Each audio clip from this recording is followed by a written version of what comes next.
Did you know a wedding proposal scavenger hunt is by far the coolest and most unique ways to pop that big question?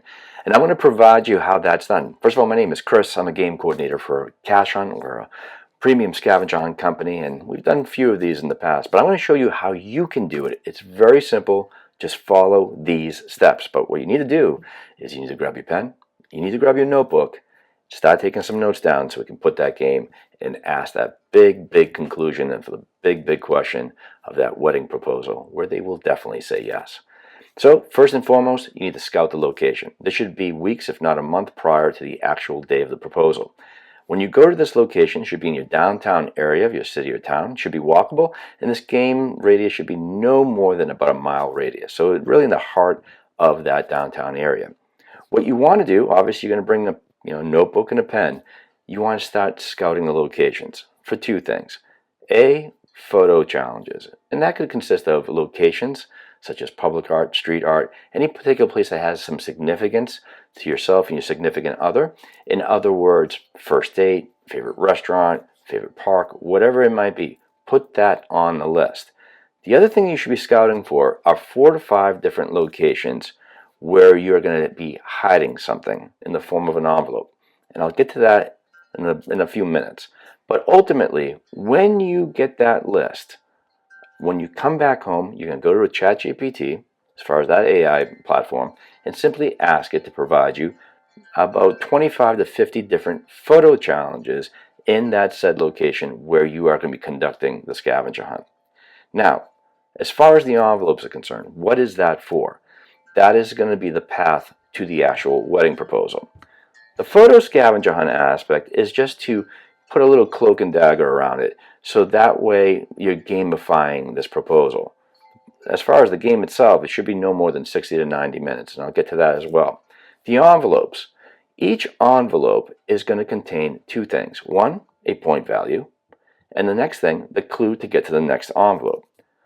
The first envelope should be a small point value, so let's say 100 points. The second one 200, third one 300, and then ultimately the fourth and maybe the last one would actually be the wedding proposal. Now, where you hide these are very simple. Like I said, bench, behind a mailbox, very easy locations, nothing that you should be climbing or crawling anywhere. The last envelope, the big one, well, that one should be at a specific location. Now, it could be, like I mentioned, a location that is near and dear to you guys, like I said, a first date, or a really romantic location.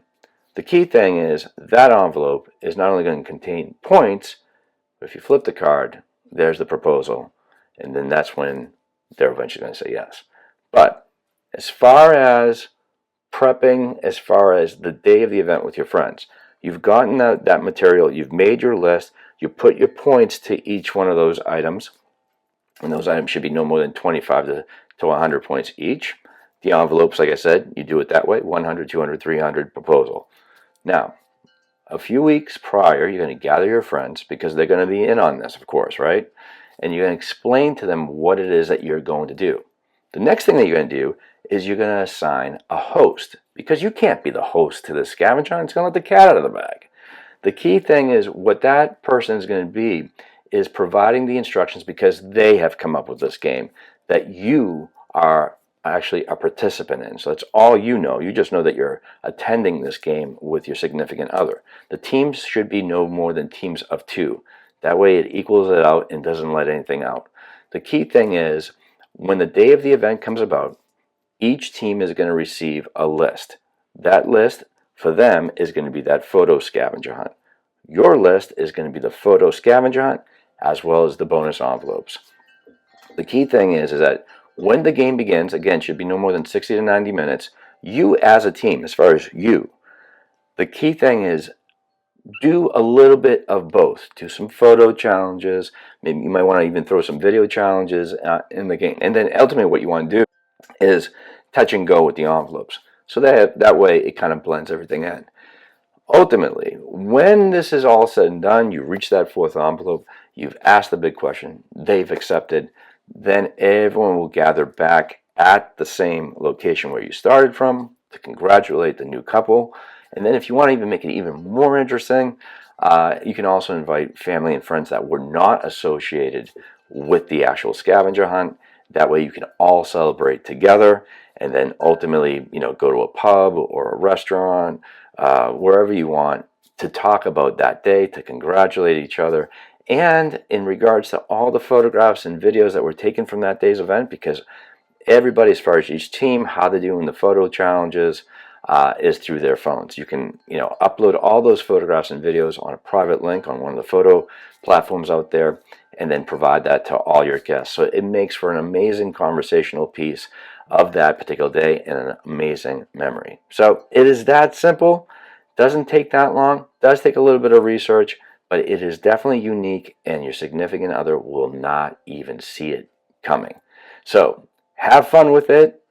Good luck. Congratulations. And if you want to learn a little bit about how to create a museum scavenger hunt, well, click this little box there, and I'll tell you all about it. It's great for indoor types of scavenger hunts, especially on a not so great day like a cold day or a rainy day. It's a great alternative for kids, families, even schools. Thanks so much, guys. Talk to you soon.